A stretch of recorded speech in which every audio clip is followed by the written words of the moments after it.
Innal hamdalillah nahmaduhu wa nasta'inuhu wa nastaghfiruh wa na'udzu billahi min shururi anfusina wa min sayyiati a'malina may yahdihillahu fala mudilla lahu wa may yudlil fala hadiya lahu.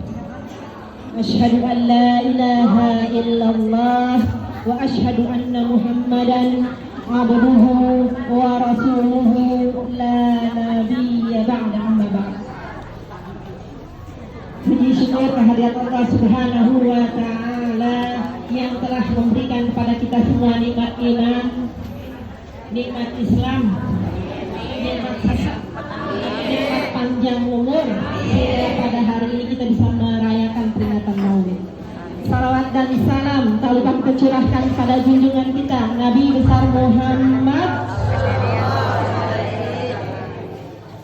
yang sama-sama kita hormati pimpinan Majelis Taklim Asyiadah Ustazah Dr. Andah Hajah Harirah binti Haji Ridwan, yang juga sama-sama kita hormati para ustadzat yang sangat banyak di sini ya. Ada Ustazah Nur Laila, ada Ustazah Herawati, banyak ustazah ibu-ibu semua yang saya tidak sebut satu persatu, namun sedikit pun tidak mengurangi rasa hormat dan rasa takzim saya. Ibu-ibu sekalian rahimakumullah, kita berkumpul saat ini dalam rangka cinta dan rindu. Cinta kepada baginda Rasulullah sallallahu alaihi wasallam dan rindu kepada Rasulullah sallallahu alaihi wasallam. Insyaallah ya Bu, ketika kita cinta pada orang yang kita sayangi dan kita pun insyaallah akan berkumpul bersamanya. Kata Rasulullah, al-mar'u ma'aman ahabbah. Orang itu akan dikumpulkan bersama yang dicintainya. Insyaallah kita pun akan berkumpul kelak bersama Rasulullah sallallahu alaihi wasallam di surganya. Amin amin ya rabbal alamin. Ibu-ibu sekalian rahimakumullah,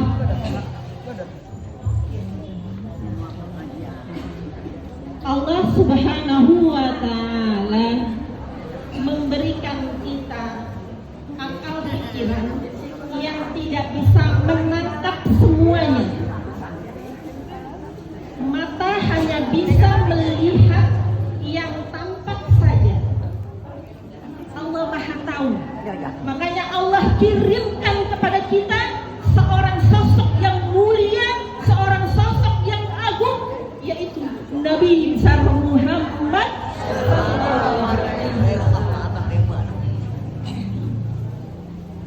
Nabi Muhammad sallallahu alaihi wasallam Allah hadirkan kepada kita untuk menjawab pertanyaan-pertanyaan yang kelak akan diajukan pada umatnya.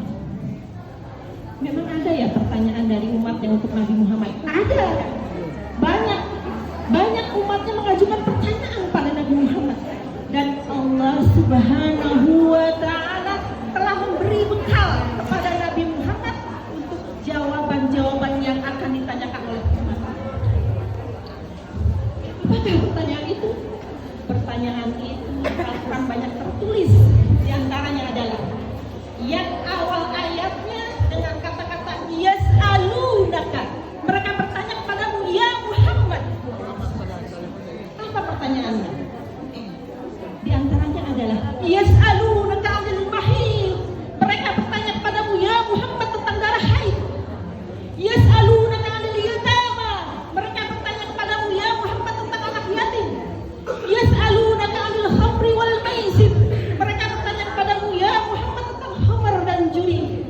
Yas'alunaka madza yunfiqun. Mereka bertanya kepadamu ya Muhammad tentang harta yang diinfakkan. Yas'alunaka 'anil ruh.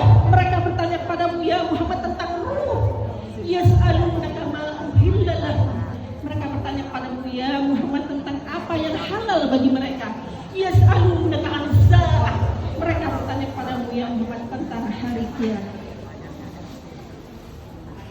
Dan Masya Allah, Allah sudah bekali Nabi Muhammad dengan jawaban yang sempurna, yang kalau ibu teliti di Al-Quran jawabannya Masya Allah.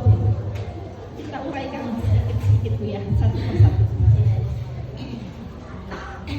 Ketika ada pertanyaan,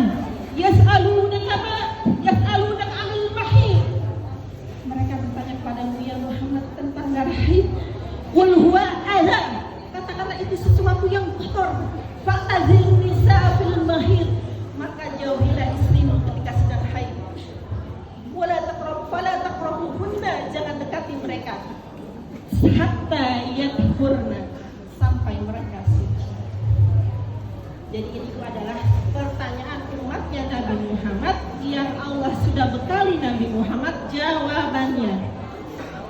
Inilah dalil mengapa wanita yang sudah berpasangan suami istri tidak boleh berdekatan, tidak boleh berhubungan suami istri, karena kata Allah kul huwa adhan, karena darah itu adalah sesuatu yang kotor.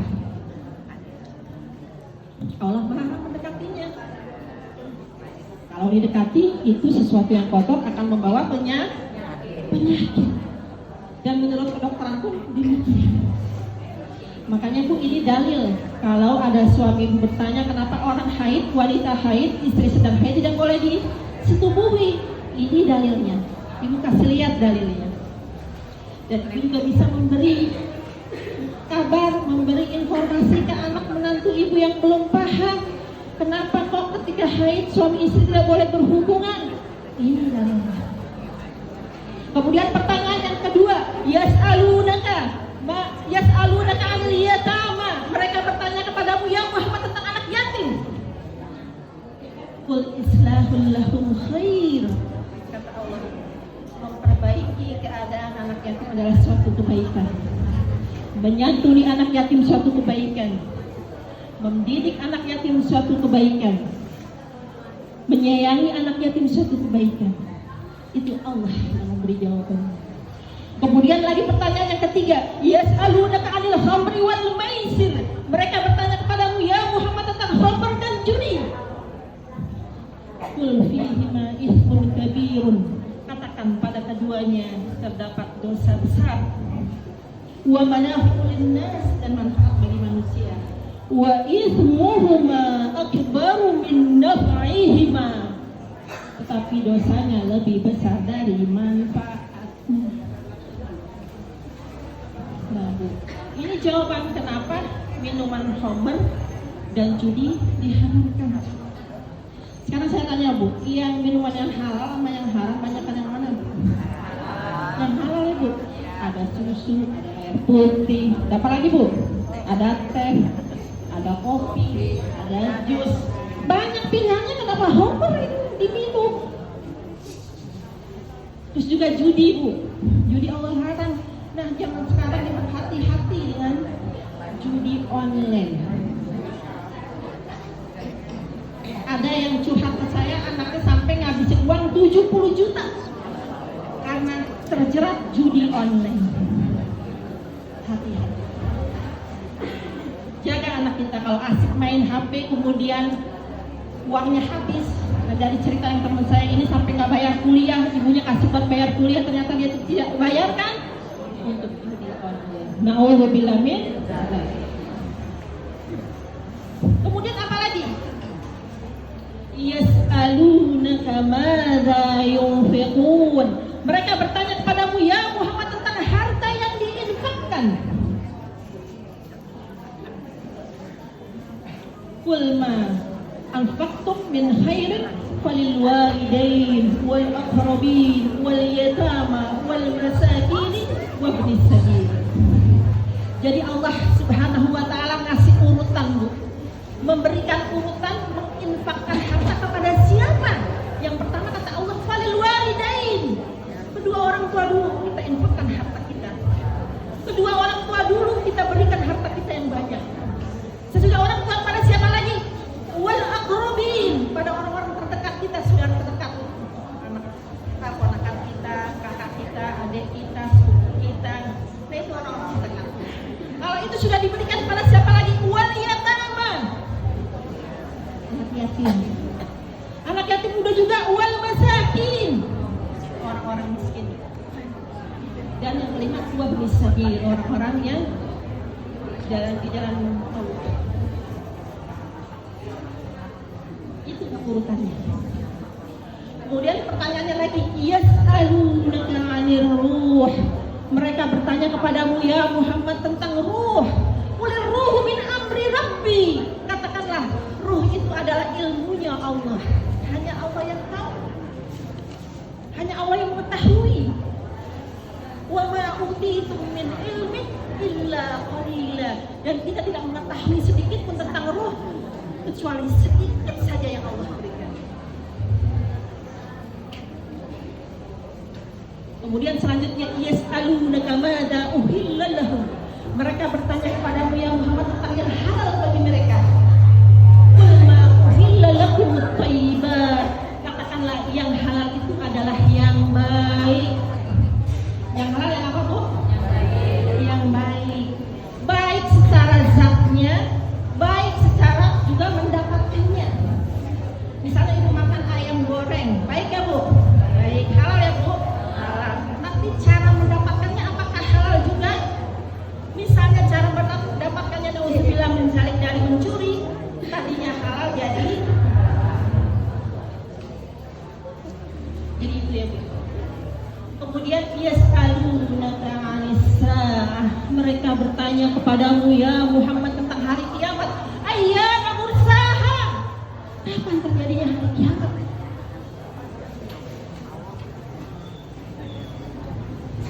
Qul innama ilmuha 'indallah. Katakanlah hari kiamat itu hanya Allah yang Maha mengetahui. Jadi itu kalau ada orang bilang bisa meramal hari kiamat, bulan anu, tahun anu, hari anu, dipercaya Bu? Nggak dipercaya. Karena yang mengetahui hari kiamat hanyalah Allah. Yang mengetahui hari kiamat, hari terakhir kehidupan hanyalah Allah. Itu Bu, pertanyaan-pertanyaan, sebagian pertanyaan-pertanyaan yang umatnya tanyakan kepada Nabi, dan Nabi telah disiapkan oleh Allah jawaban-jawabannya. Itulah maka kita layak menjadikan Nabi Muhammad SAW sebagai teladan kita, karena ia adalah makhluk yang sempurna. Kenapa dikatakan Nabi Muhammad sempurna? Karena Bu, Nabi Muhammad kalau keliru sedikit saja nih Bu, Allah langsung tegur. Apa buktinya Allah Subhanahu wa Ta'ala menegur Nabi Muhammad? Itu diabadikan di dalam surat Abasa. Insya Allah ibu sudah hafal. A'udzubillahi minasyaitonirrajim. Bismillahirrahmanirrahim. Abasa wa tawalla. Ia berbuka masam dan berpaling.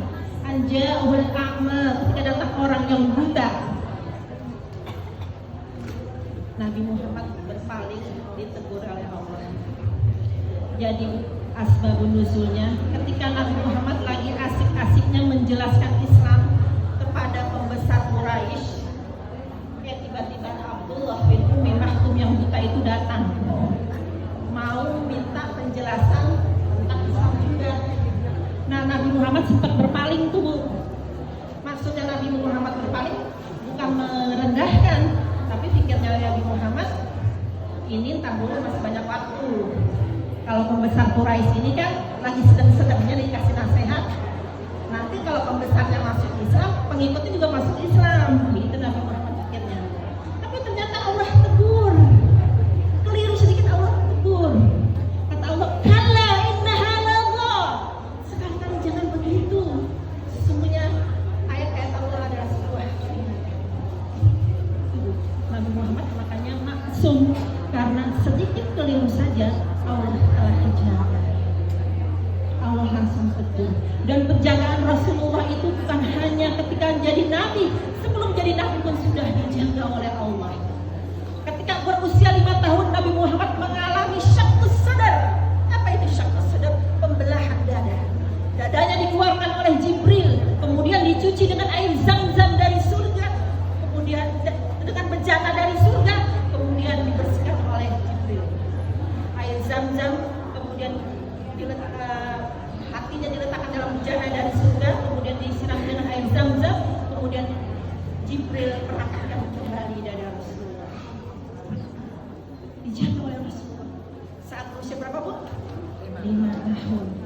Masa remaja pun begitu, Allah jaga.